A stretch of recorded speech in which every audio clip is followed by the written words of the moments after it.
together, but we thought it'd be a good idea to look at this, one, if you're preparing a sermon, but two, it gives you an insight into why we do what we do. There'll be some things that Paul says is really important that I don't think is really important. There's some things that I think are really important and Paul thinks are not. And that's because we're different, and that's because we've grown and learned preaching in different ways. Yeah. But one of us is better. Yeah, and we all know who that is. For you to decide. What we want to do is we want to go through these 12, and there'll be different points where we'll need you to do some activity with it, and there'll be some points where we'll speak through what we do in that stage. Neither Paul or I strictly do this 12 form, but it's just a really good overview of how we do it. So we tend to do all of these things, and it tends to be in this sort of order, but it goes higgledy-piggledy, depend on time and the passage you're looking at, etc.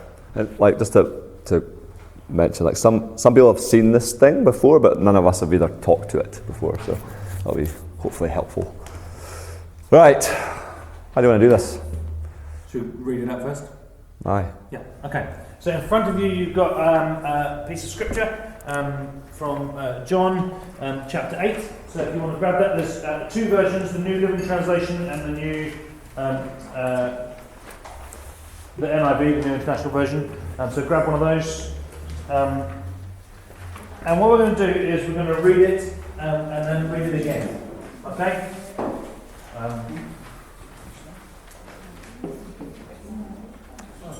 So what I'm going to do is I'm going to get a volunteer to read it aloud. They're both the same passage, but in slightly different versions. So I get someone to read it aloud, and then I want you to read it again slowly yourself. And as you'll see with point 1, I want you to imagine yourself in this story. Imagine what it looks like, what it smells like. Just pay attention to the narrative. So can I have a volunteer to read? Great, Jacob, fire away. But Jesus went to the Mount of Olives. At dawn he appeared again in the temple courts where all the people gathered around him, and he sat down to teach them. The teachers of the law and the Pharisees brought in a woman caught in adultery. They made her stand before the group and said to Jesus, "Teacher, this woman was caught in the act of adultery. In the law, Moses commanded us to stone such women. Now what do you say?" They were using this question as a trap in order to have a bias for accusing him. But Jesus bent down and started to write on the ground with his finger. When they kept questioning him, he straightened up and said to them, "Let any one of you who is without sin be the first to throw a stone at her." Again, he stooped down and wrote on the ground. At this, those who heard began to go away, one at a time, the older ones first, until only Jesus was left, with the woman still standing there. Jesus straightened up and asked her, "Woman, where are they? Has no one condemned you?" "No one, sir," she said. "Then neither do I condemn you," Jesus declared. "Go now and leave your life of sin." And just take a moment and read it again, just slowly in your own pace.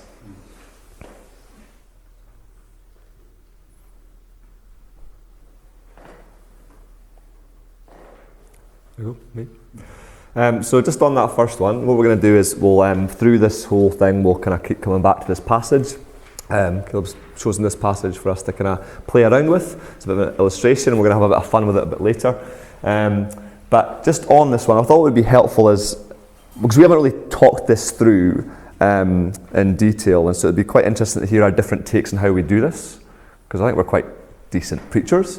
But we obviously have quite different styles and different approaches. But so we're going to use this, obviously, as been mentioned, as a bit of a framework, but then talk to what it looks like for us. And it might just provoke some thinking and thought for you, all right? So just on that one, but like for you, when you get to this one, like how are you actually doing that? So I sit in a quiet place, and I open up the scripture, and I tend to pray before I start and say, "Jesus, read this with me, and give me eyes to see." And then I just take my time reading it. I probably read it 3 or 4 times. I tend to find reading aloud is really helpful. I think it's mostly because originally it was an oral text, and so you find something with that. And then I imagine myself in the scene. and sort of seeing what happens and plays out. And I've got quite a visual mind, so I kind of, it's almost camera-esque. You know, for example, in this, spotting Jesus' finger in the sand, or seeing the woman standing there ashamed, alone, or those sort of things. So I spend time imagining what that is, just me sitting there and soaking it in. Yeah. The same with me. The thing I like to do when I'm speaking out loud is I want to hear the emotion. So I think often we kind of approach scripture and kind of treat it like it's a kind of exam or something, and we don't actually hear the emotion and the anger or whatever in the text. So you could easily, I was just looking at this right now and going, you know, it says, so the teachers of the law are there, and they've got this woman and they've taken her and put her there, and it all sounds very placid, but when you read it out more and more, they said, you know, as he was speaking, the teachers of the law and the Pharisees brought a woman. What does that mean? They're dragging the poor woman, for goodness sake. They brought a woman who had been caught in the act of adultery, and I reckon they just dump her. So the more I speak it out, the more I'm kind of thinking through those lines, right? They put her in front of the crowd. Teacher, they said to Jesus. And by this point, you know it's accusatory. Right, because they're trying to trap him. We all know that stuff from this text. So, teacher, they said to Jesus, this woman was caught in the act of adultery. What I mean is, when you're reading it out, you might begin to think, oh, actually, they sound like they're full of themselves. They sound like they've got it. You know what I mean? But you won't get that unless you're kind of reading it out. You know what I mean? So, just same with me. I go in my bedroom probably. It's the quietest room in the house. And I'm just like reading it out maybe 4, 5, 6, 7, 8 times in one setting, and I'll leave it for a while. Yeah, similar to yourself. Anyway, who and what? So, what we're looking for. Yeah, so pointing out the characters in the scene, pointing about what takes place. Sometimes when you get a text, it's not a narrative, and so it's a teaching or something like that. So then that you need to pay attention to that as well. Who's speaking, who's receiving that, why are they speaking those bits. But we're basically just slowing myself down to recognizing what's going on. Do you know what I mean? Because I like Paul to get caught up in the emotion of the scene, and then actually I just go, okay, hang on a sec. So who are we talking about here? It's Jesus, it's the Pharisees, it's a woman, who else is in that room? There's a crowd. What's taking place? What's Jesus doing beforehand? What happens afterwards? I'm going to ask those basic questions. Basically it's a tool for me to slow myself down, so I don't assume something of the text. I have got through a sermon before and suddenly realised that I had assumed something that actually isn't in the text, or thought, because sometimes you get a story that's told in one gospel that's told slightly differently in another gospel, and I'm imagining that it's in a certain setting, and then I suddenly realise, oh, actually that's the John version, not the Mark version, and I'm preaching from the Mark version. Do you know what I mean? And so I slow myself down, make sure I'm understanding what is going on, brass tacks basically, make it all clear. Yep, it's good. So we're going to go, we'll get into this ask and scribble part, which kind of relates onto it. And we're actually going to do this now. So we're going to get one of you to read it out again, and he's going to have a pen if you want, or whatever. And we're going to interject every time we come across a who or a what kind of thing, and show you our different process. Now, apparently, you don't even write stuff on a piece of paper, which I find amazing. Because what I do is I go to my favourite cafe with the headphones on with some music I like, my first kind of setting, and I'll just be scribbling all over. You look at my piece of paper, I often leave, this is my process. I have a big bit of kind of clear bit around the actual text, and I'll have multiple text in different translations, and I'll start writing. You don't do that, but you're doing it in your head. In my head. Yeah. So, but I do the same thing. So it's like I'm thinking about this thought, I'm thinking about that thought, and I'm playing with that. I have a really good memory from being an actor, so I just hold on to all those thoughts by doing. Yeah. I'm imagining so you're going to try and show us what your mind looks like. You're going to see what our minds look like. It's going to be fascinating. And then what we'll do is we'll open up. You might have seen some other things as well. So is that okay? Is this going to make sense? But is it helpful for you guys to see our process? And then you kind of get an. This is just how. I wonder if there's probably a lot of similarities. So a different person, want to read out the text, and we're going to interrupt as we've. Yep. So nice and reasonably slowly. Jesus returned to the Mount of Olives. Okay, I've got a thought already. I'm painting a picture in the Mount of Olives. I'm recognising the Mount of Olives as somewhere where he goes to pray regularly. That's another reference we've got in Scripture. It's also the place that he goes where the Garden of Gethsemane is, and so that is playing on my mind, and I'm picturing that. That might not end up in the sermon, but that's what's playing on my mind. I'm thinking that through.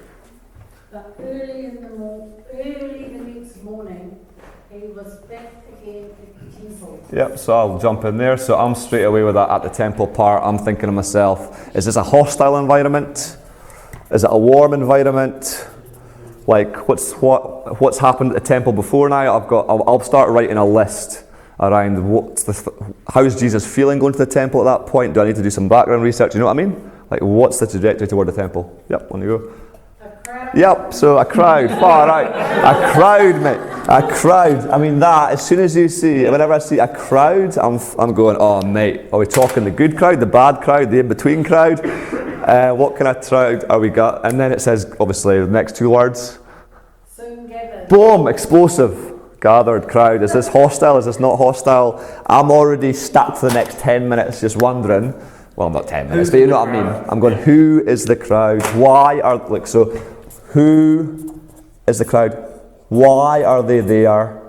What? Anyway, all those things. Yep, cool. At which point you do, and we'll do it in more depth later on with other bits, but you trace back. So this is the end of a festival. So you go, so they're a festival crowd. Okay, are they tired at the end of a festival? Are they sweaty because they haven't, showered or whatever? Do you know what I mean? Those are the thoughts that buzzing. Yep. And what gender are they? Yeah, exactly. Oh, there we go. That's a great question. Oh, that's what I meant by what? What gender? No, I didn't actually. That's good. Gender. Yep. Good. Everyone knows where. Yep. And he sat down and taught them. Yeah, so that leads me straight back to the Sermon on the Mount. So the Sermon on the Mount, Jesus is at the top of the mountain and he sits and he preaches. So I know most of us have an image of something like this, he preaches, or like something dynamic speaking, but Jesus seemed to sit down a lot when he does that. There's something that's approachable about him. A crowd gathers and he sits, So what does that mean? I'm playing with that idea and picturing those thoughts. Yeah, so I'm also, like, I'm not as like full on as you, you're like next level, but I'm going like, taught what? What's he teaching them about at this point? But also, I'm stuck on that sat down because I'm going, that sounds quite humble. I don't know if that is a biblical thing at this point. I'm just going, but that seems humble. I'd imagine most speakers probably stood, but maybe I'm completely, I'm making a note of that. Is there a humility thing going on here? Does that change how I read it? I'm capturing all those pictures. Why are you laughing at me? No, I'm asking if you got a question. That's what I mean. I'm not sure that I'm right, but I did read somewhere that Jewish preachers, teachers sat too. Well. Yeah, so it's claiming authority. Yeah, it is. Oh, cool. So there you go. Yeah. And that is why we get to the experts at 5. But that's part of the process. It's good. Yeah.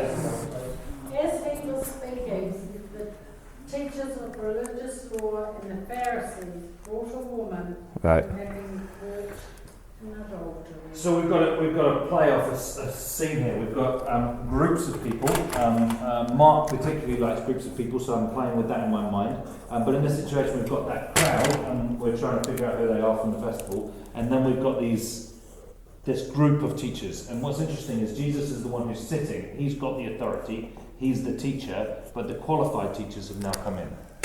Yeah, because previously we've heard, if you just go back to the previous chapter, they ask him, I'm pretty sure it is in chapter 7, they ask him, what authority do you have to speak?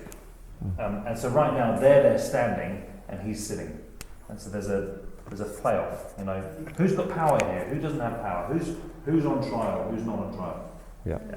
And alongside that kind of theological stuff, like there's a thing of in a cafe setting or whatever, in my head anyway, I'm going, right, you've got these, like he says, these characters, the teachers of the religious law, think Jewish strong men, and then you've got your Pharisees, again, a different sect, but Jewish strong men, big crowd, all the power in the world, and they bring this woman, and suddenly I'm going, man, what it must have felt like to be that woman who is caught in the act of adultery. She's probably going to get stoned. What does it feel like suddenly to be her in this gathering of men? I mean, you know what I mean? So you're suddenly, there's a thing of the theology or the questions around that and their agendas, but you've also got like, I mean, I can't do it as well as I want, but I'm thinking, what would it be like to be her? Thrown to the ground probably, at the same level as Jesus now, but in a very different, anyway. I've been playing with those ideas of if she's caught in the act of adultery, literally caught in the act, she may not be wearing anything. Actually, could be true. You know. So if and yeah. And they put her in the front of the crowd. Like when you think of all that and you hear that line, they put her in front of the crowd. What's the theme there? What's the theme? Shame. Right. So you're starting to think through things of shame, either in the story, in your own life, in the people you know's life, or whatever. But you've got this very powerful thing of shame going on, ridicule, blah blah blah. So I'm starting to. Yeah, so I'm starting to write down, I don't know about you, but I'm starting to write down all those themes, shame, abuse, boom, boom, boom. Where was the man? Sorry? Yeah, where was the man? Yeah, that's a good question. So, yep. Caught, so let's see that. They're caught in the act of adultery. Where's the man? Good question. I can't read my writing, but you get the point. How far do we want to go this? Is this, do we get the point? Do we want to keep going, or? You get the idea? Yeah, sweet. So that's what we're doing the whole way through. Actually, do you want to open up? Is there anything that stuck out immediately from the first reading or the first thing for you? That anything stood out? It's just like, ooh, or a question. Sorry? What's he writing in the sand? Great question. Cool. Because he keeps writing. So wrote in the dust. There we go. Wrote in the sand. What? And I would be playing with the words. If it doesn't say that he was just he was playing. It doesn't say he was playing. It says he was writing in the sand. With his finger. There have been many people who've tried to figure out what he was writing, but we have no idea. Yeah. But that is a question. What was he writing? Jesus was still there. Yeah, it's good. Yeah.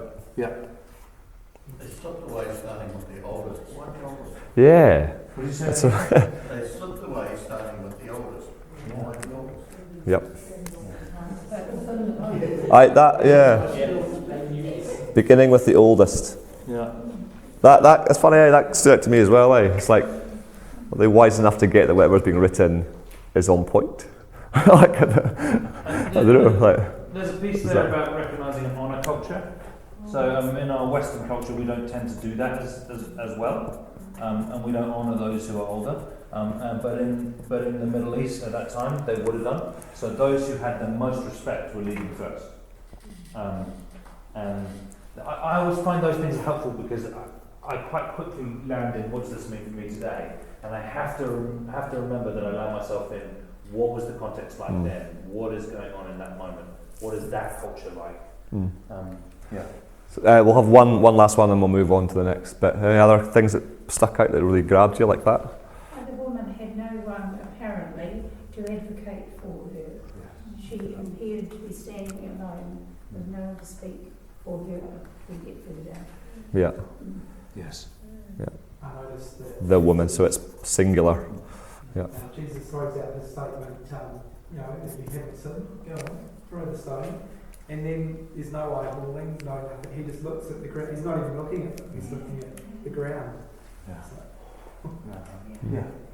There's also seems to be a parallel story with Jesus himself here that he's saying to her, where are your accusers, about his own condemning. That is also speaking for him. He's a parallel reality there that's happening. Yeah. Where are his accusers? They've also walked away. Yes, because actually he's on trial, isn't he, in that moment? Whilst she's being thrown in front of it, they're doing it to trick him, and he's on trial, and all of his accusers disappear. Yeah. Though they don't in a few chapters' time. In a few chapters' time, they know it, of course. That's sort of the surface, but there's also deeper. There's deeper meaning there too, and how that story is playing out, that other stories. Yes. Yeah. Yeah. If Jesus has the right to stay there. To say that. Yes. Yeah. Well, he's the only one in the room that could throw the stone.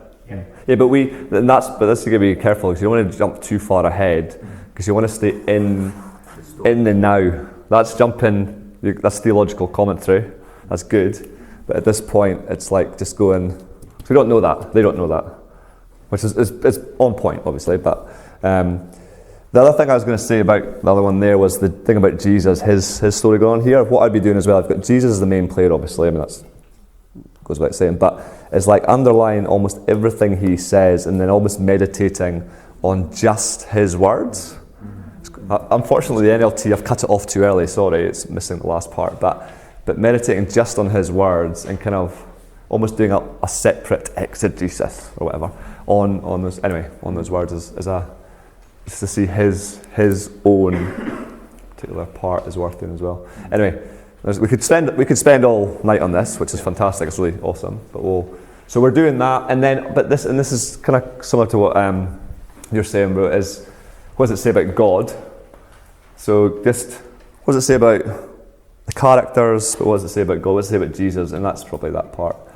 The big idea. I'll jump in, and then you can shut me up. My biggest arc, and one of my guys that I was taught by in 15, 16 years ago, Paul Windsor, used to go on and on and on about it, and you read a lot about in books, is just your big idea. It's probably the biggest failing with a lot of preaching, is not figuring out in a sermon what is your core thing, your core idea that you want to hit home. Like if you can, at this point, I mean you'll come back to it, I've got it again later on, but what is the one thing, just in your initial reading and reflection, the one sentence, max, that you can pinpoint at the moment? Because often, like, the best preachers you'll find will have one main point ahead. They'll have sub-points that reflect to it. But what's your one big idea? And so, I don't know if you've got a big idea that's coming already for you. The one that I was thinking about when I was thinking about this passage today was around who's on trial. And actually, it looks like it's the woman's on trial, although we also know Jesus is on trial, but then the people are on trial. But that hasn't formed an idea yet. So I was just kind of thinking, I think around that. Sometimes this takes me quite a while. Yeah, that's good. But Billy will always ask me, before I preach, what is your sermon in a sentence? Yeah. And that's something that when we were studying up in Auckland, our trainee vicar did the same. Yeah. He'd make us give him our sermon in a sentence. Even if we were preaching for 25 minutes, how do you sum it up in one sentence? Because people can't take away more than that. Yeah. You know? And if you can't get it in a sentence, don't preach it. I'd say as strongly as that, just don't. Just, you can't go. So getting that in a nutshell, similar to me, I can't figure out what my big idea is yet, but it was something around for me. There's something there around how the woman comes and she is silenced by the men, and by the end, Jesus has silenced the men. You know, I mean, there's something around that reversal of power. There's something around the silencing. The one that was silenced is now, it's actually he's silenced. He didn't So, say a lot. yeah. So I'd probably be trying to form in my head, I'm already trying to form one key thought or sentence around that theme of the silence versus the silence. Blah, blah, blah. Do you think All good? he's also liberated the woman? Sorry? Do you think he's also liberated? Yes. Yeah. Absolutely. And so for this thing here, this is drenched in prayer. God, what are you nudging me to think about and say here in this moment?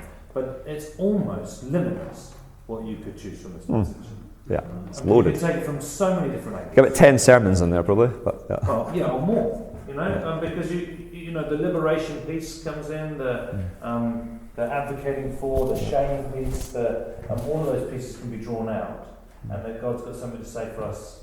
But this is the thing. So you, for example, have just got that moment where you go, there's something about the liberation of Jesus. Well, that's probably going to be your sermon, something around liberation. You know what I mean? Like, so it's kind of being attuned to what's the big idea.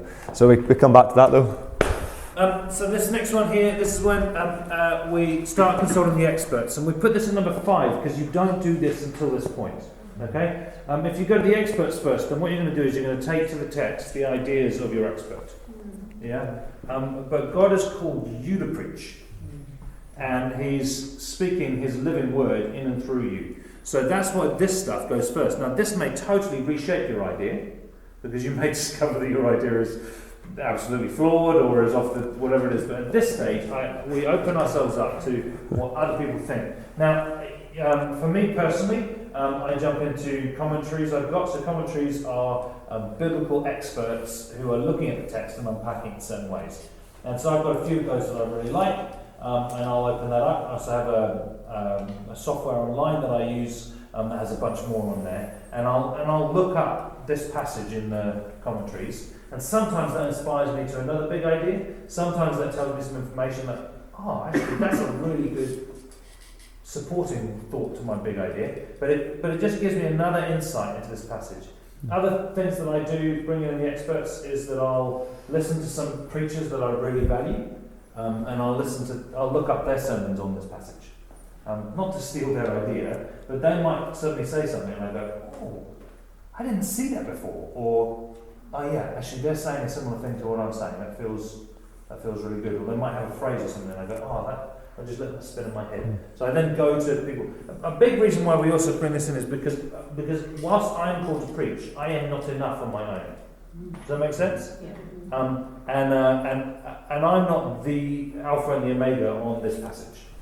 Yeah? That anybody that doesn't bring in someone else's voice in their sermon is really, that's an ego trip.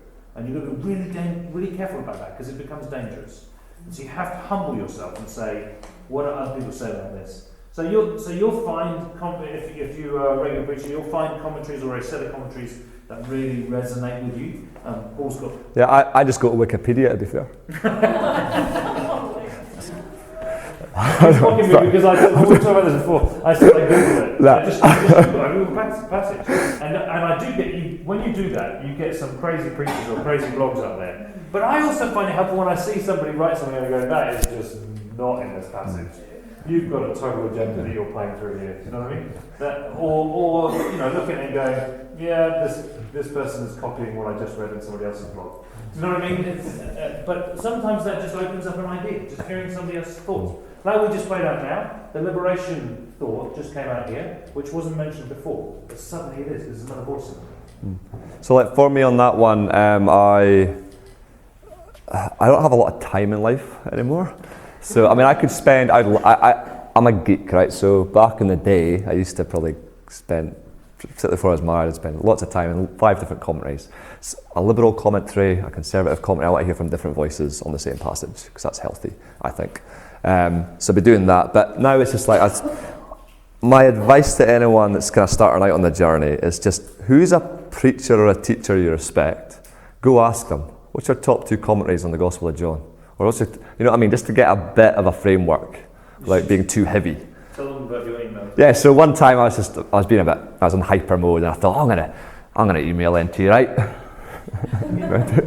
So I go, kia ora, Tom. I don't know what I was thinking, it's probably disrespectful, I don't know, it's Bishop and everything else.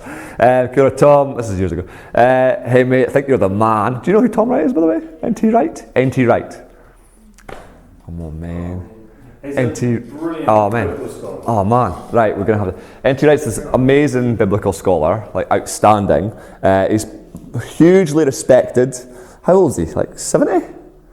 Yeah, must be. Recently retired. He's a Bishop of Durham or something. He was Bishop of Durham. Something like that. So well respected. He's got really well known stuff, and he's really onto it in a lot of ways.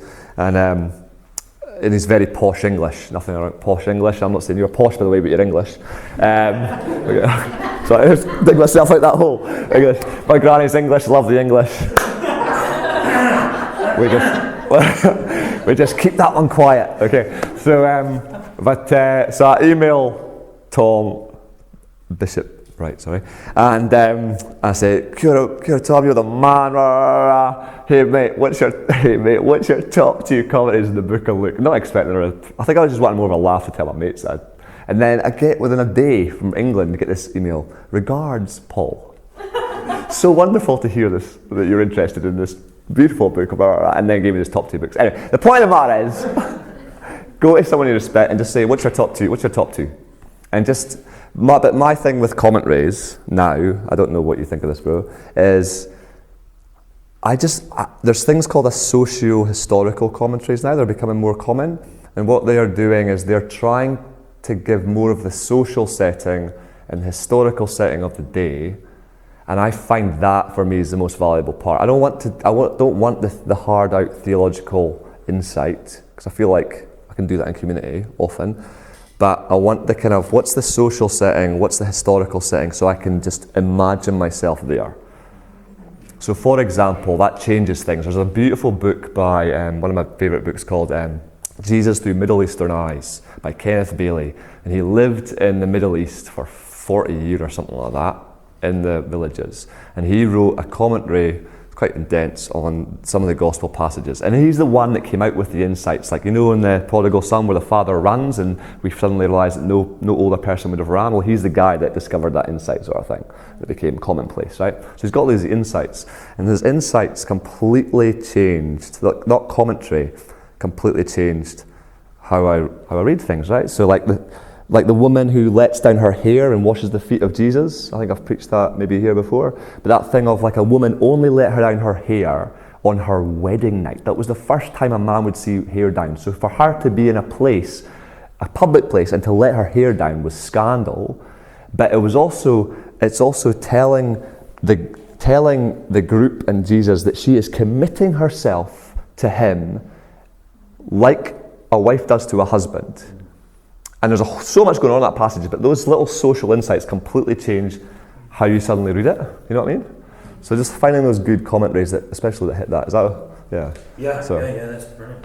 So that's why we go there, but we don't want to get bogged down 50 hours in that because we've got life. The next stage is take a break. Now this. Yeah. Not a bad idea. This stage is really, really important. And this can last anywhere between, depending on when you're preaching and when you've got the task of doing this can take a day or two or 3 weeks, and just letting the thoughts permeate.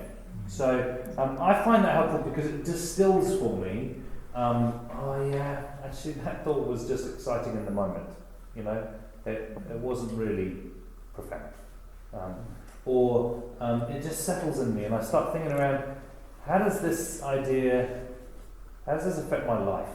You know, how will this reshape me? Or how does so-and-so and so-and-so and so-and-so in the congregation, what do they need to hear from this passage? You know what I mean? I'm just letting it settle in me, distill, if you know what I mean. And I find then I get God nudges on those thoughts I've got.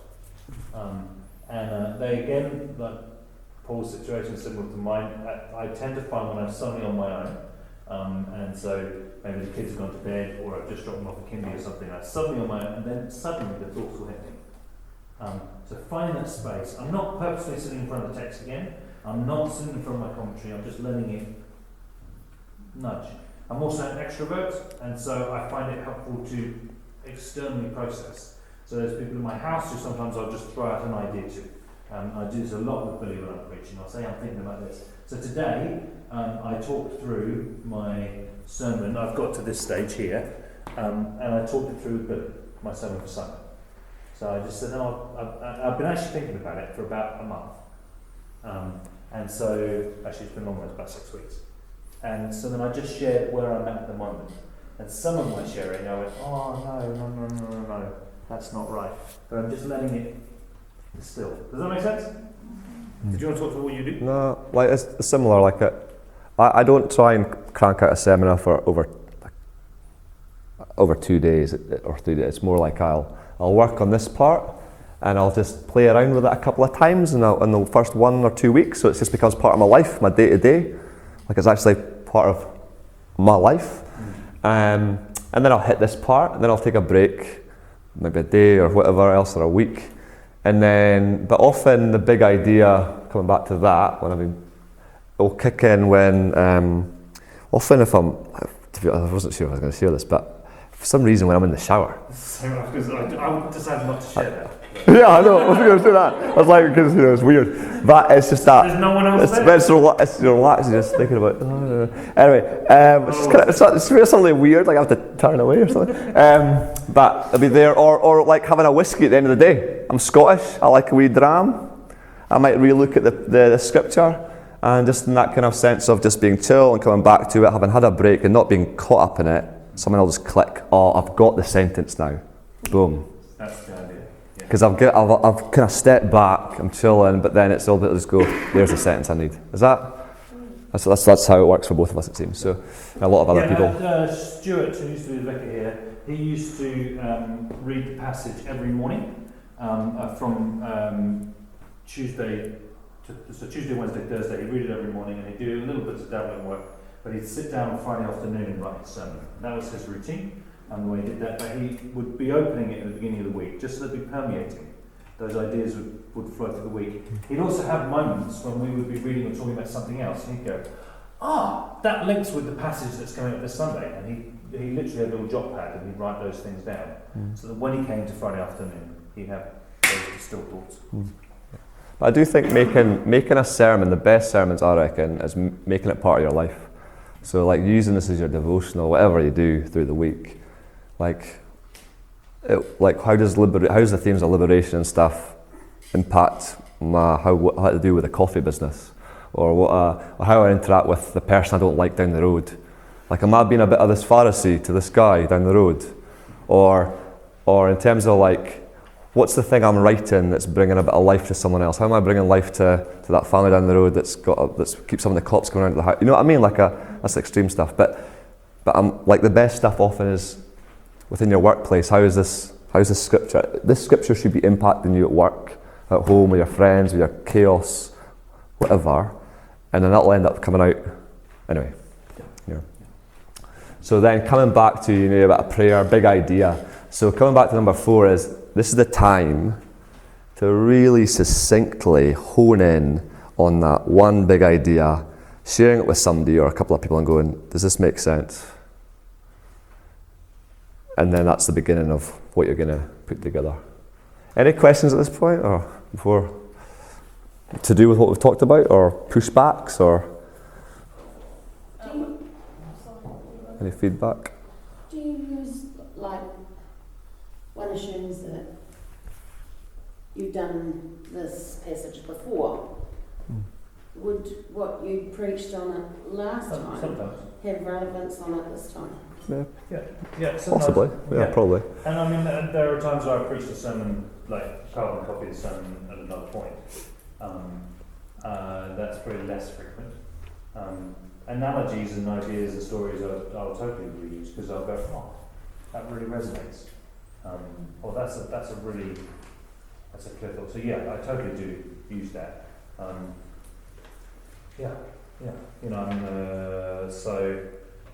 If I looked at this passage again, I might say, last time that was my main idea, but I actually think this is the main idea this time. But I might use a thought from the last time. Does that make sense?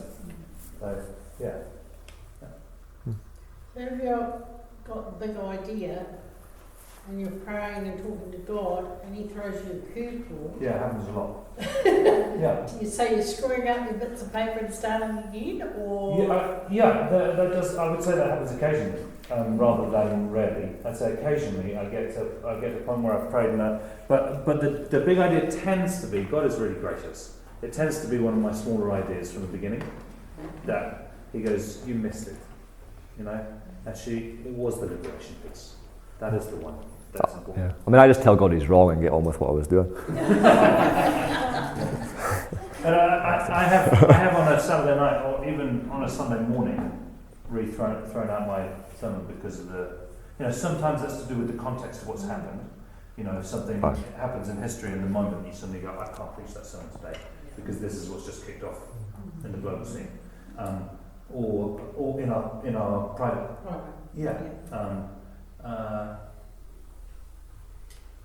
But that's not common. Yeah. Perhaps you answer. The break thing.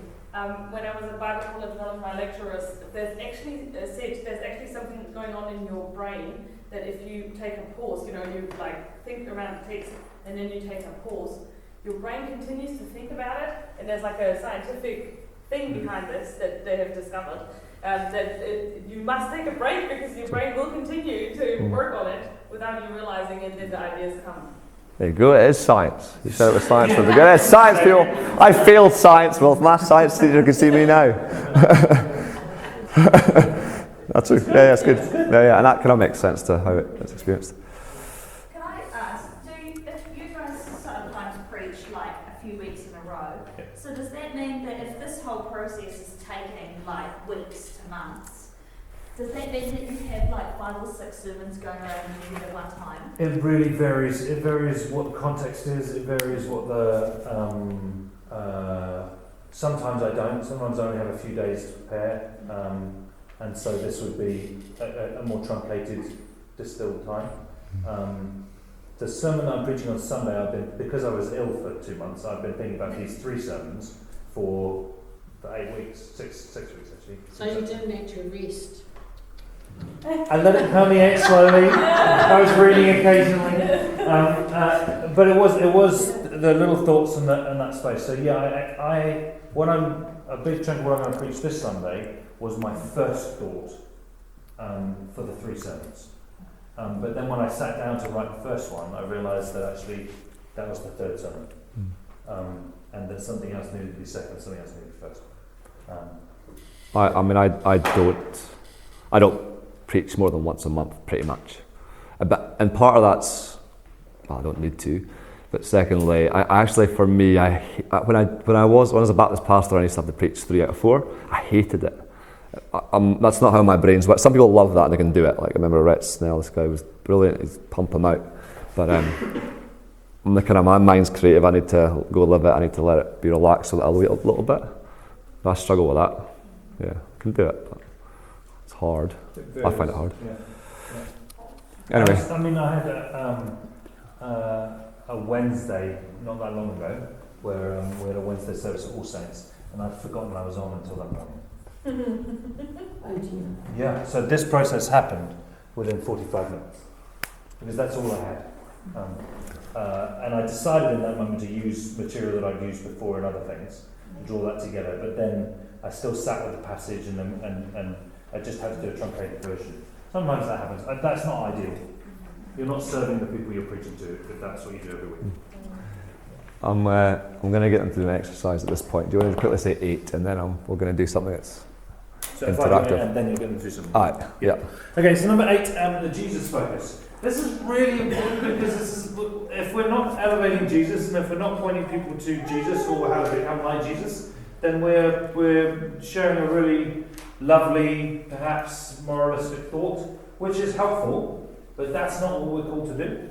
And sometimes I've preached in or spoken in a secular environment, and I still weave Jesus in. So I've done school assemblies in places, and I just weave him because it's always about him.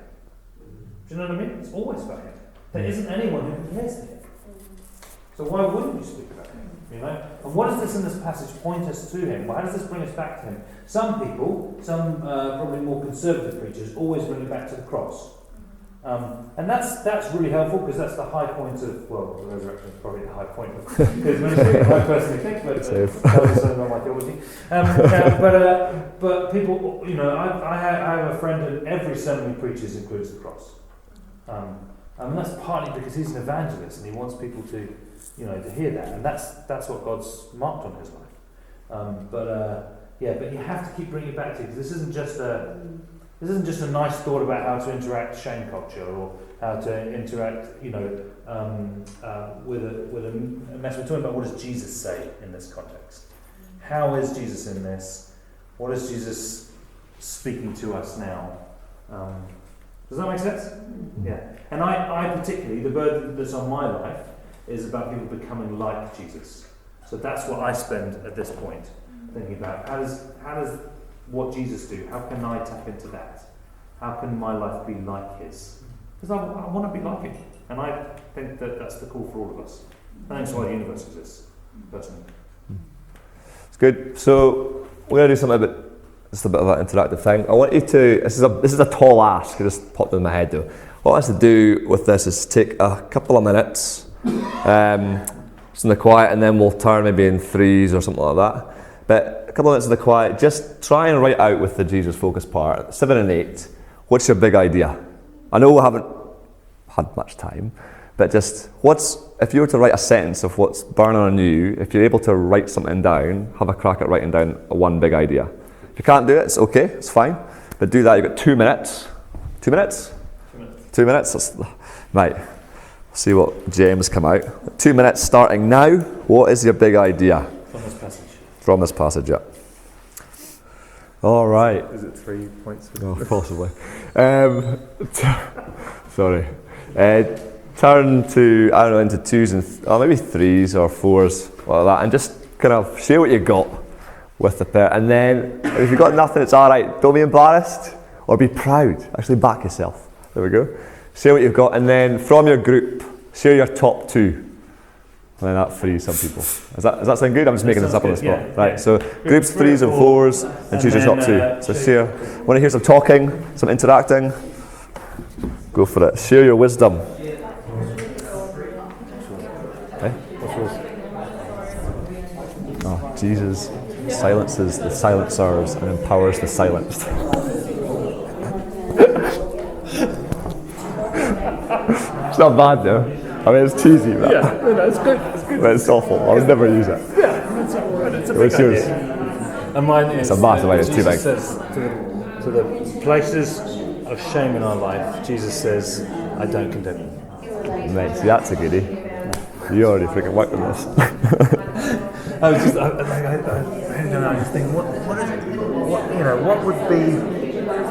what needs to resonate with people? And I was like, so often I'm talking to people and they're sharing that they're stuck because of some shame in their life, or they can't interact with God because of their shame. And he says, I don't condemn you. And I was like, Yeah, it's good. it's good. It's good. Because there's heaps to unpack out of both of those, with Jesus silences them. What does that mean for all those voices that speak to you? You know? Yeah. Or those voices that speak in your head, or those voices that speak in society, or those voices that spoken in your past. Yeah. All of that. Yeah. That's good, eh? It'd be interesting to see what comes out of this. I don't think I'll write them. We're doing alright, Okay. Yeah, we've got 25 minutes. Oh, I'm good. going to miss a call. Leave it, bro. You'll be right. The world will go on. Right. Take 1 more minute, and then choose your top 2. Okay. Have you chosen your top 2? Choose your top 2. 10 seconds to choose your top 2. And again, when you share them, they've got to be no more than a sentence.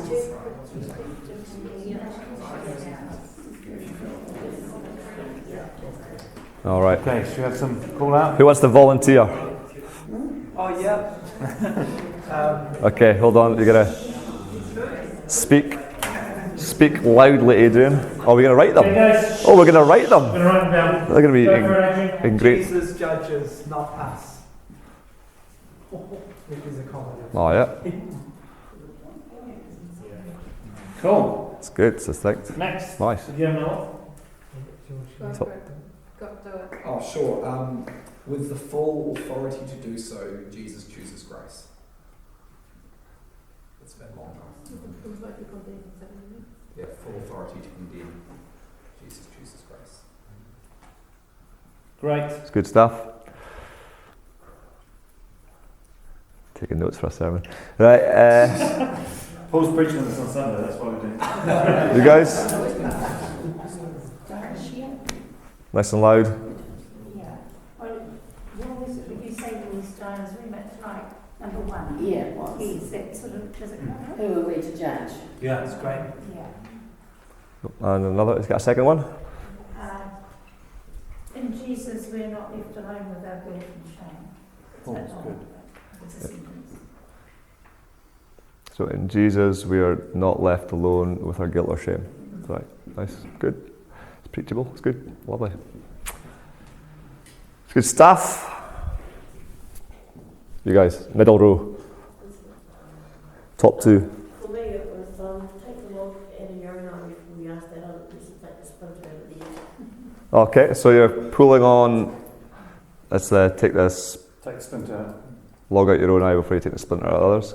Which is an interesting one, because that's almost taking like another passage and transposing it on that. And I see what you do, so you're kind of playing with different passages there. Another one, have you guys got? Showing love, respect and dignity for the woman, but also being to the point, as in going out and leave your life of sin. Yeah.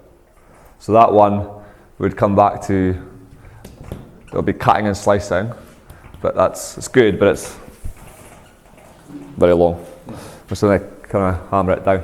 It's good stuff. It's all good stuff. Any more? You guys, I'm just pushing it along. Same. Yeah. Yeah. Any more for any more? Well, a different basically. To see others through God's eyes. That's good. Yeah. So, okay, that's good. Michael, you were going to say something? Just for me, neither the teachers of the law or the Pharisees can pick up a stone and throw it away. Mm-hmm. You have to catch up with Caleb. So you guys have another one? You guys? I missed yours, Michael. Sorry. I'll start with. Neither the teachers of the law or the Pharisees can pick up a stone and throw it. Room on the back. You got it? Yeah. You guys? You got another one, Chris? Or one of you guys? The only one I've got is Jesus doesn't listen to stones. Jesus doesn't listen to stones. Yeah. I kind of like that. Jesus doesn't listen to stones. Yeah, That's because I'm cool. just linking it to Yeah. the final stone. Is what I Yeah, that's cool. Creative. Yeah. It's quite fun. Playing on those ideas, particularly like if you've got a snazzy title or something. Yeah. That's really cool. Yeah. And that's good because like you kind of know what you're getting at, and it's just, but it's memorable. Of course, Jesus will listen to stones. The Pharisees disliked him so much that they would have, they made the woman an innocent victim, if you know what I mean. Yes, indeed. If they couldn't find her, they might have found a man eating pork or something. Yeah. Anything to trap, humiliate Jesus in front of the crowd. Yeah. Hmm. Yeah. So as in nothing, as in they would go to any extreme. How Jesus refused to be humiliated. Jesus refuses humiliation Yeah. for the woman. He, I'm trying to nutshell that. So Jesus refuses humiliation. Just try to nutshell it right down. I'm gonna go to the top two from this. You guys have done your two. I'm gonna be the hard ass. Back table. Jesus offers freedom. I like the word freedom. Sorry, I know I got that reference. Mel Gibson's gone. You guys got another one? That was the oldest that were the first to recognise that Jesus had radically undermined their moralising. So say that again in a nutshell real quick. The eldest were the first to recognise Jesus radically undermining their moralising. Okay, yeah, that's good. Yeah. Yeah, mine was to the places of shame in our life, Jesus says, I don't condemn you. Yeah. What was yours? Mine was awful. We're only two to the top one, so good. That's the point though. You have to keep on working on it. Eh? No, mine was so cheesy. It was. But this is why we do the process, right? It was Jesus silences the silencer and empowers the silenced. There's a lot going on there, so it's too much S's. Anyway, it's good. This is good. You know how you've kind of got now that you've got your big idea, whatever that idea is, and there's lots of variance here. You've got something to work with, and that's where you get to. I'd say this is really important. You get to like the structure. So what tends to happen is if you don't have a big idea, it kind of waffles on. You find that you've gone away from a Sunday, you've listened to someone for 40 minutes or something, and you've gone, man, there's about 5 different things in there, and I'm so confused. But often when you have your sub-points, so you'll have your big idea, you might, if you've got other points, and we're Anglican, right? So, I mean, at St. Peter's we only do 12-minute sermons. I don't know. Some people would say that we're ripping people off. Other people would say we're just hitting the point home quick, eh? No, nothing. Yeah, thanks. But whatever it is like there's going to be sub-points, but the sub-points should always be coming back and pointing to that big idea. So Jesus judges, not us. So you're going to have a point there probably about us and how we are so quick to judge. So quick to judge my partner. I'm so quick to judge my neighbour who's not parenting their kid properly, in my view. I'm so quick to judge the parishioner that doesn't do the hardest yards like other people at Dad, or whatever, right? So I'd have points there, but it's always coming back to Jesus judges. It's something about this succinct thing. And then talking about Jesus judge maybe, but I'm not going outside that parameters. Especially in today's culture with the younger gen, the Facebook generation, they can't handle too much information too long. Like, that's just a thing. I think our brains have changed. I'm being serious. We're also not used to it. We watch TV episodes that we watch. YouTube clips. Chop and change. Yeah. We're not used to listening in the way that historically we would have done, or for some people who do know. But most people can't hack it if you. Yeah. So, I mean, this has always been important whenever you look at preachers, like back from Spurgeon to Martin Luther King to whoever, they did this. But there's even more there's more importance now, I feel like, to even hammer home really succinctly the main idea and hit the sub-points quick. All right? So you've got that part, and it should always reinforce the big idea. If it's not, that's when you come to number 10. Yeah. This is when you are, this is Paul's language. Can you hear him say brutal? Brutal. Okay. Do you all say that together? Brutal. Oh, that's so lovely. Yes. Oh, can you say one more time? I feel like I'm back home. Go. Brutal. That's right. Yeah. This is where you decide again what is necessary, what is not necessary. So for both Paul and I, we share our sermons with our spouse, and they're both. Oh, she's brutal. Brutal. And they'll just say that isn't necessary, or that's actually not highlighting your big idea, or that's not clear, and that's really helpful because you just gone. I don't need that bit, or that's padding, or that's an extra thing. Or sometimes she'll say to me, I would lose your first half, and I would use this story instead. Do you know what I've just? Yeah, but you have to lose your ego in this, because again, it's not about me. I'm not writing my memoirs. I'm preaching to enable people to be spiritually formed in the way of Jesus. Yeah. I've just realised that I've always, every sermon I've done, even if I've not written it, because I don't write them anymore, really, but I always share with at least two people. It used to be with Anna, and maybe it'll either be with, like when I was living with Justin, it was Justin, he was brutal. Or it'd be, I'd phone my mate in Auckland, who's really into this stuff, we'd have a chat around it, or I think I've maybe shared a couple with Chris or something, but I was always sharing with two people. And they're often going, zoned out at that part, and as someone like myself, I get deeply offended. But I need to get over that, push through and go, actually, I need to slice it then, or wrestle with it. It's so good. Anyway, because it's in community. And the thing is that back in the biblical day, so I was going to think, when a preacher stood up in the synagogue, they'd stand up, they'd sit down, the next guy would stand up, and then he'd have a crack at the same passage, he'd sit down, the next guy would stand up, have a crack. That's how it was done back in Jesus' day. So we don't do that now. So at the very least, what we should do is probably discuss what we're preaching. No, we don't want to do that. But I just think that doing it in community a bit is probably It's also helpful. I'm a performer, so I worked as an actor. So I love entertaining a crowd. That's actually something I really enjoy doing. And what I have to be brutal about is those moments where this story I'm telling has nothing to do with the sermon, but it's going to get a laugh. I have to drop it. Do you know what I mean? Or that point that goes in here, that made me look really clever, but it's not going to help someone. Do you know what I mean? So know yourself, know what you need to cut out. We've got 2 or 3 minutes, I reckon, from what I think we're doing. You go with that? Real life? Yeah, how does your big idea translate into real life? We've talked about this quite a bit already, but this is so important. I had a mentor in when I first started preaching properly. I'd preached probably for about 5 years by that point, but when I started preaching regularly, and there's 2 sermons I remember, he came up to me afterwards, and I should have learned after the first one, but I didn't, and he just went, "So what?" So good. Because it meant nothing. I shared some interesting stories and some facts for people, but it had no bearing upon their life.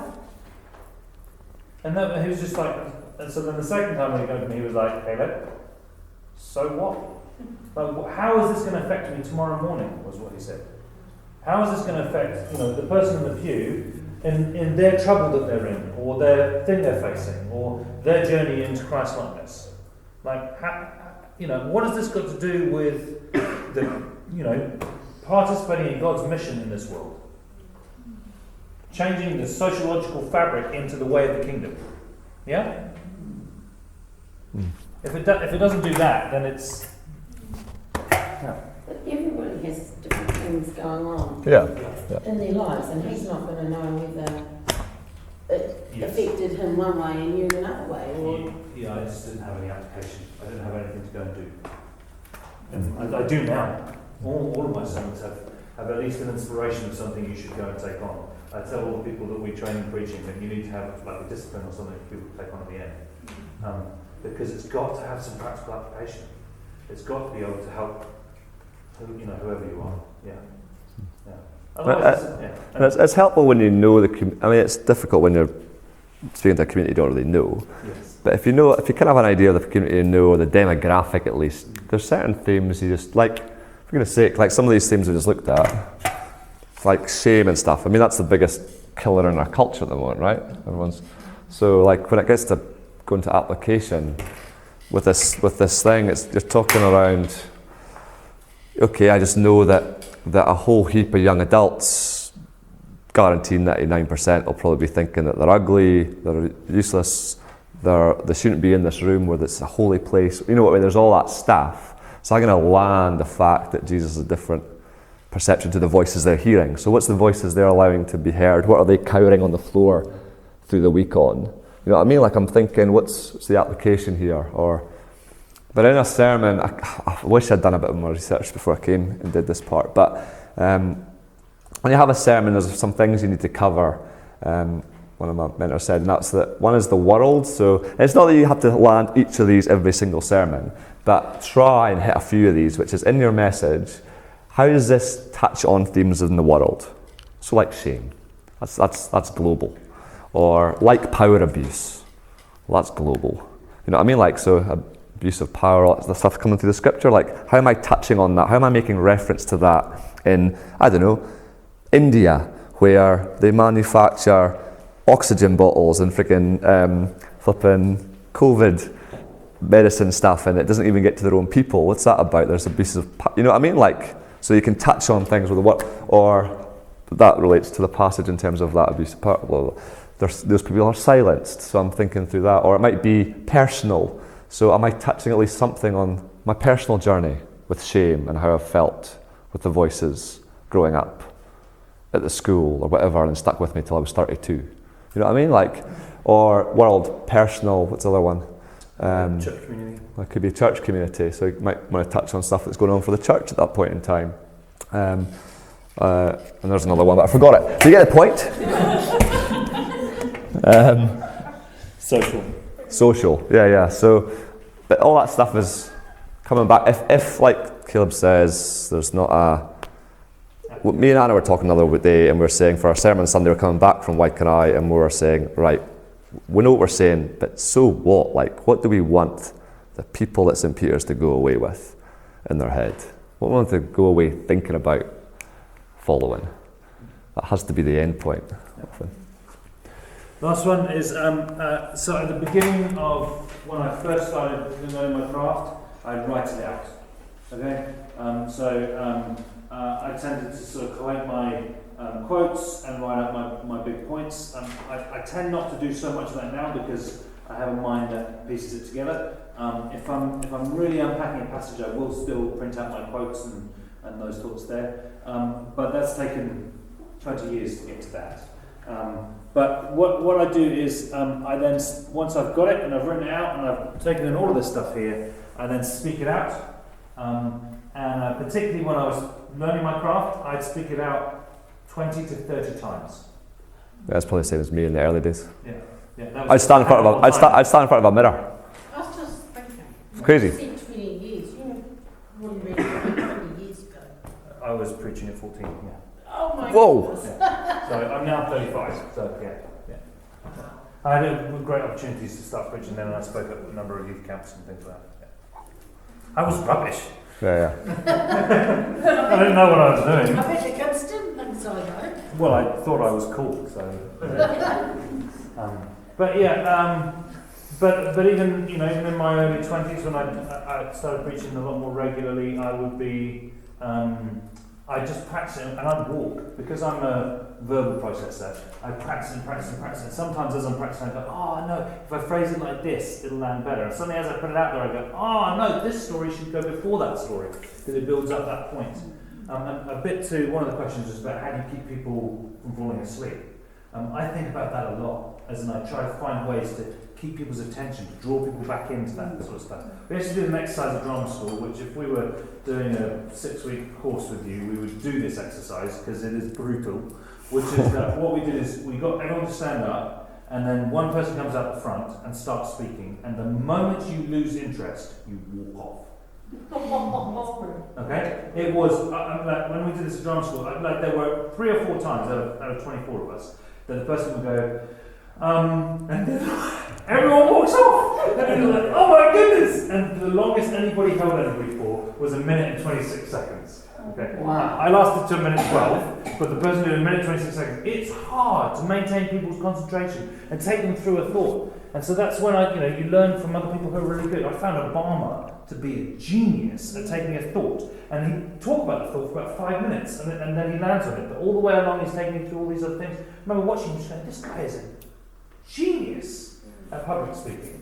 So how does he do that? How does he take it from that idea to this one? Oh, and draw us back to this one, and then hold this thought while he tells about this one here, and then he lands back on that one. Yeah. So watching and observing others, but honestly, in the first load of years, I still do sometimes, I'll stand in front of a mirror. I was awkward when I was like in a community flat, which has been most of my adult life, right? It's like, oh, Paul's talking to himself in the bathroom again. But it's so awkward.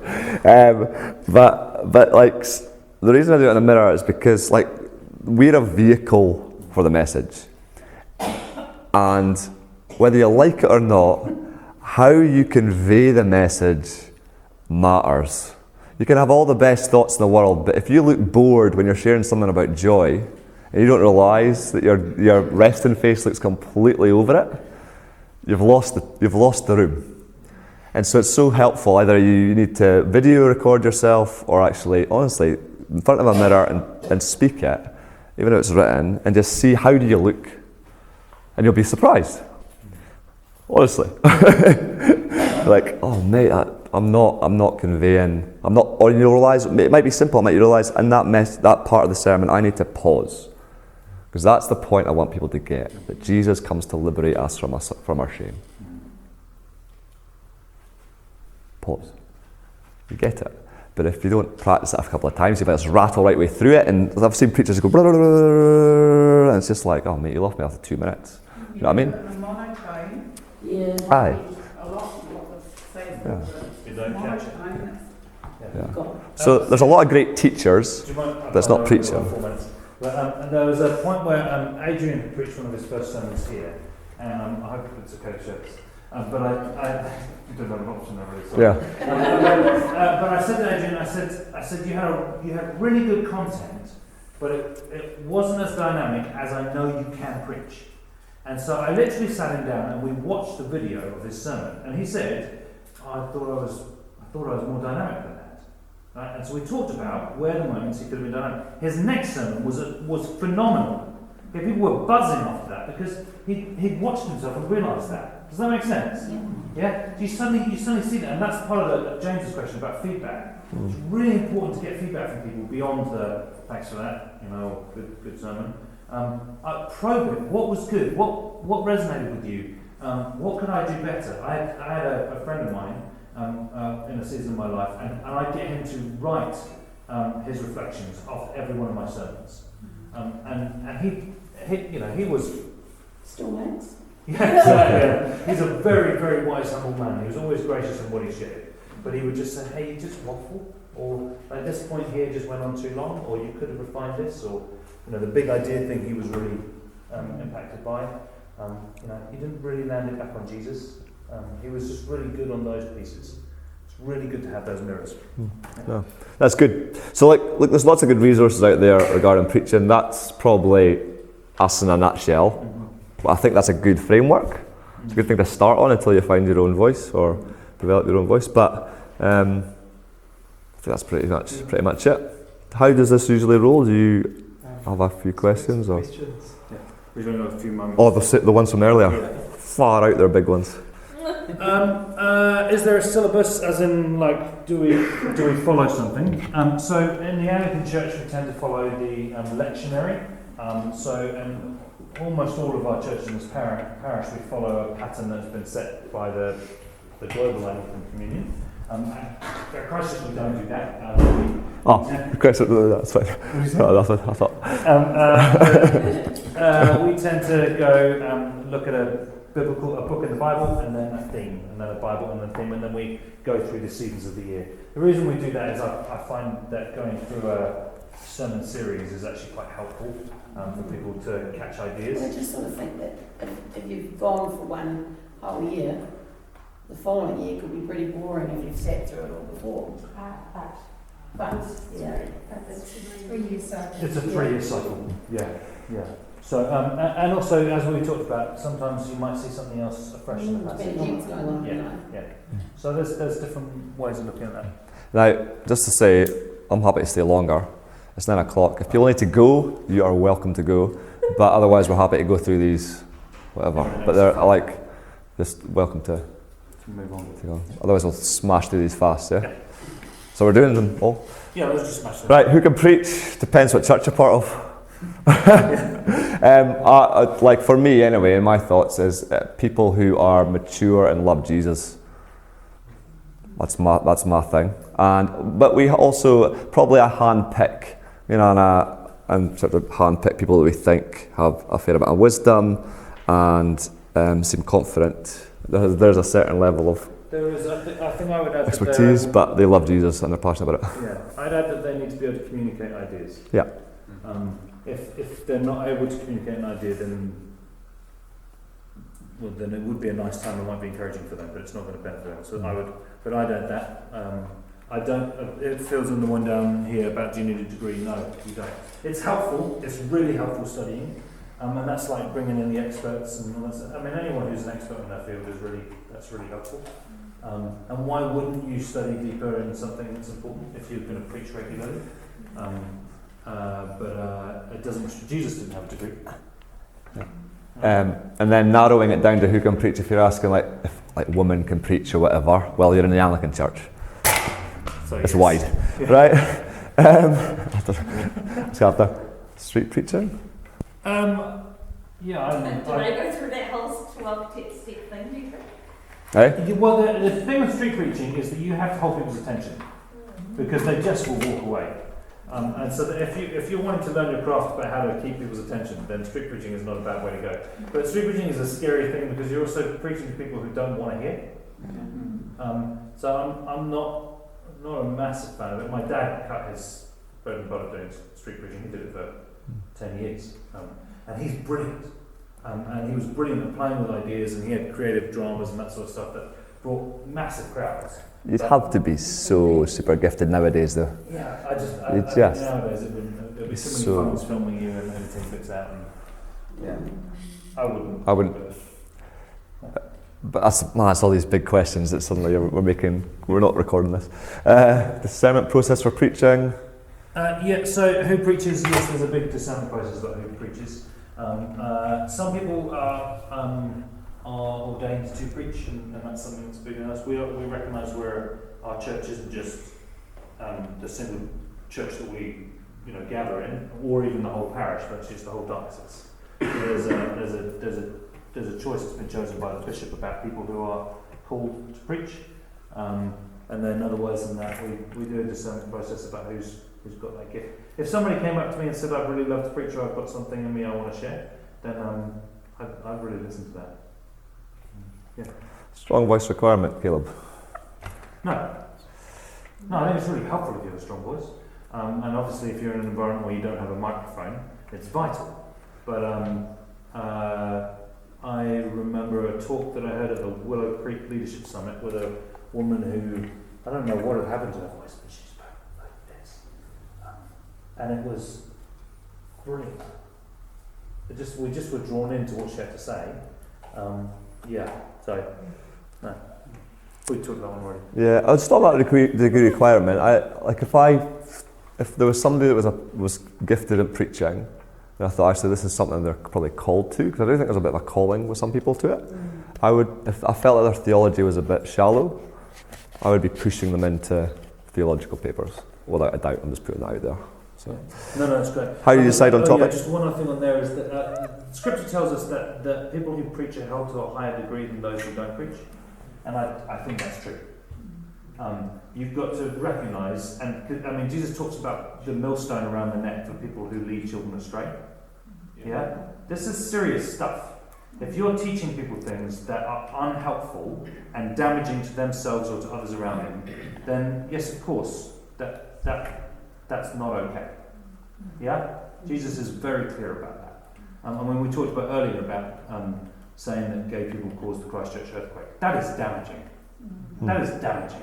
That is not what Jesus would say ever, right? And so that's going to be held to an account.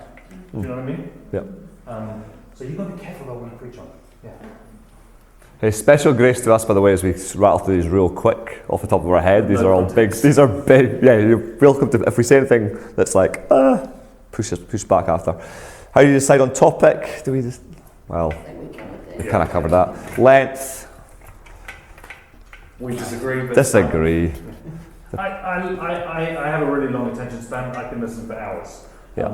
That's the way I am. But I also think that I want to give enough meat that the actual sermon itself is transformative, not just the ideas to be unpacked later. I tend to think that 25 minutes is a good length. But if someone is not good at holding people's attention for that length of time, then shorter is much better. Yeah. Arsene Wenger, who is not my favourite football manager, but he swears that you should never do a half-time talk for over 7 minutes. That was it, bang. So if you can't communicate in 7 minutes, it's not worth saying. And there's some truth in that. Yeah. We I was just thinking with St. Peter's, like we've got some real brains at St. Peter's, right? Devine, James, I mean, the rest of them, right? But at St. Peter's we've made a conscious decision to pitch it for 12 minutes max, pretty much 1 point, because we want to keep it for the unchurched who are not used to listening to lectures and who are not used to, and who aren't up for lots of content. Yeah, because right. So that's where we're. But we still want it to be meaningful for us all, right? But that's where we're hitting. But my preference would be a 25-minute meaty message, actually. But it depends on the context. We were talking about if you go to like a new wine conference, then somebody speaking for 40 minutes there, you don't bat an eyelid because the environment kind of appeals to that. Hacks on no snoring, get a Scottish accent. Next one. Dodgy preaching, how to challenge? Yeah, I mean, how do we challenge that? If someone preaches something dodgy that we hear about or I hear personally, then I would have a conversation with that person probably privately. I'm not a believer in shame. However, then depending on what it is, it might require a response. We had a curate in my church in London who got up and preached something that was unhelpful, and the vicar got up and graciously moved them aside and then spoke to it gently and graciously, because in that moment it needed to be sorted out. And it was really impressive. But I don't think I've been in an environment where it's been like that before. In a previous church I was associate at, a sermon was preached and I was leading the service, and what was said I strongly disagreed with.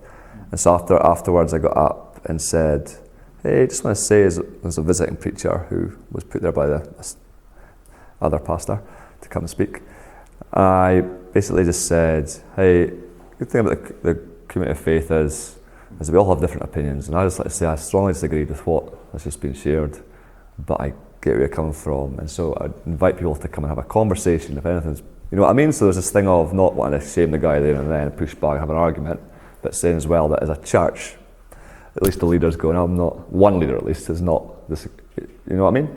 But I think you've got to think about how you do it in a way that's still holding that person's humanity in that moment, unless it's outrageous, that is. Did you hear anyone come up? Yeah, plenty, yeah, on both sides. Review for sermon, we talked on that. We usually have people afterwards sermon that kind of speaks back. What is the preaching goal? To get people into a deeper relationship with Jesus. But I think it's about what is your main, like your big idea. I think that's what thing. What is the thing that you want people to? What is the big idea you want to convey about Jesus or the message that God's put in your heart? and what is the thing you want that person to take away from it, isn't it? Yeah. Just a question, James, about what you've talked about briefly about the meaningful feedback. I tend to ask different people about how the sermon landed. For example, here at Christchurch, we have a real mix of people who've got different capabilities of listening and understanding, or different backgrounds. And I will ask a real mix of people, what stood out for you today? How did that come across? I find that helpful because different people give me totally different opinions on that. And of course, you're not preaching so that people feel happy, so you don't have to tailor what you want to what they want. But you have to make sure that what you're saying lands. I had a conversation last year at one point with someone, and they said I actually didn't understand most of what you're talking about. And that was really important for me to hear. Because I thought, that wasn't helpful. You know what I mean? Anyway. Is that what you're asking, James? Is that what you're asking? Yeah. So like at St. Peter's, I do a similar thing where over dinner, there'll be at some point, if I'm feeling courageous enough, I'll just ask people like, how do you find it? They'll say, really polite. Yeah, it was good. And I'll say like, what part stood out to you? What part spoke to you? And if there's nothing from 3 or 4 folk that I'm asking, then I know that it's probably not landed. But often there is something, and so they start having a conversation about it. I think that's really important. I mean, what's the point otherwise? We're not talking about it afterwards. I'm in a small group, and our small groups at Christchurch follow the sermon on Sunday. And so at the beginning of our small group, every week, we say, does someone want to give a kind of what stood out from the sermon? And when there's tumbleweed, no, that wasn't a good sermon. And you go, actually that didn't resonate, or actually quite regularly, and just irrelevant who was preaching on the Sunday, quite regularly people say, that actually really resonated with me, or You went for a long walk. this last one. Was that alright? Cool. So I hope that you'll feel more encouraged to do the sermon process rather than discouraged. Can't tell by your faces, but have a crack at it. Like find a scripture that sticks out to you. Have a crack at this, and then come preach it to one of us. Actually, if you feel you've got something to share, then flick it through. Yeah, be good. So thank you very much, Caleb and Paul. Really great process, great to hear the processes that you both worked through. I hope that we can keep these conversations alive, keep discussing with each other. Hit whoever's preaching up about their sermon, not hit, but talk to them constructively about their sermons afterwards. I remember in a training parish up in Auckland, I preached one Sunday, and the lady comes up to me afterwards and went, great sermon, but your hair was just a little bit...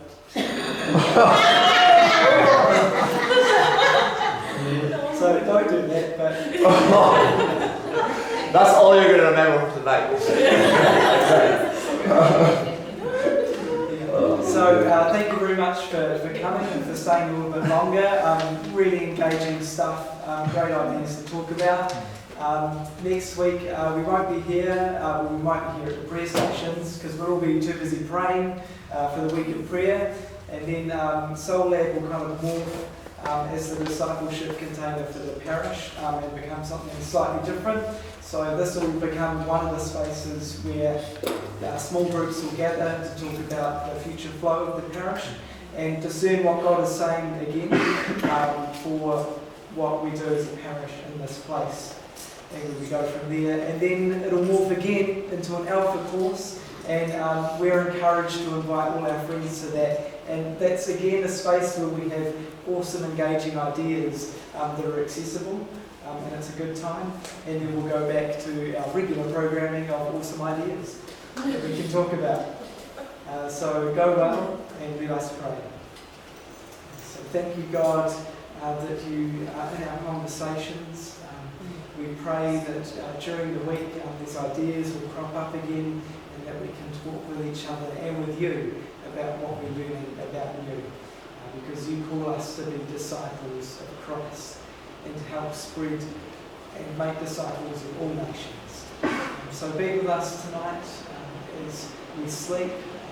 as our ideas wear over, hopefully we're not awake when we're actually asleep. And then tomorrow we're refreshed. In Jesus' name. Amen. Amen. Get through the rain and have a good night, everyone.